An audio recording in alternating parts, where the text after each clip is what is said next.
Malaking ginhawa raw para sa TNVS drivers ang bagong polisiya ng LTFRB kung saan kasama na ang pick-up location sa fare computation. Ayon kay TNVS Community Philippines spokesperson Lisa Redulla, malaki ang maitutulong nitong maibsan ng gastusin sa krudo ng mga TNVS driver. Dahil matagal na umanong libre ang pick-up services ng mga TNVS. Ang pinakamahalaga po sa amin is tuloy-tuloy po yung pakikipag-usap sa atin ng gobyerno, no, at saka ng ating mga regulators especially, and masaya po kami sa naging turn of events, no, and naging matiwasay po lahat ang buong proseso.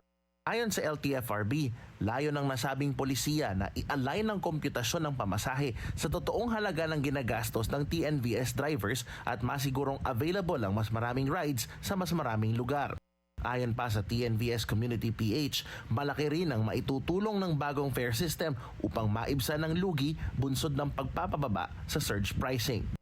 Hindi naman po kalabisan is makapag-uwi lang po ng disenteng kita nang hindi naman masyadong pagod na pagod ang katawan at nagawa rin po ng maayos yung hanap buhay sa pamamagitan ng pagsisilbi sa mananakay, especially on peak hours po. Ito po ay pang-engganyo lang naman po para masiguro natin na especially on peak hours na meron po tayong mga enough supply na naka-online. Pinasalamatan naman ng Grab Philippines ang LTFRB sa naging desisyon nito. Lalo't matagal na umano nilang ipinararating sa mga otoridad ang hinaing ng partner drivers nito, lalo na pagdating sa pick-up sa mga pasahero. Dagdag pa ng Grab, importante umano itong paraan para matulungang makabawi sa lugi ang drivers dahil sa traffic at iba pang concerns sa kanilang partner drivers.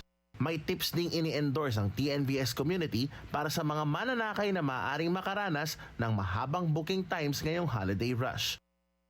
Hinihingi lang po namin ang pang-unawa ng ating mga mananakay na sana po kung medyo natatagalan po ang ibinok niyong sasakyan sa pagpunta kung saan po kayo pipick upin, mapagpasensya lang po sana tayo dahil hindi naman po natin ginugusto din yung bigat ng traffic sa mga ganitong panahon. Para sa Agenda Weekend, Paulo Barcelon, Billionario News Channel.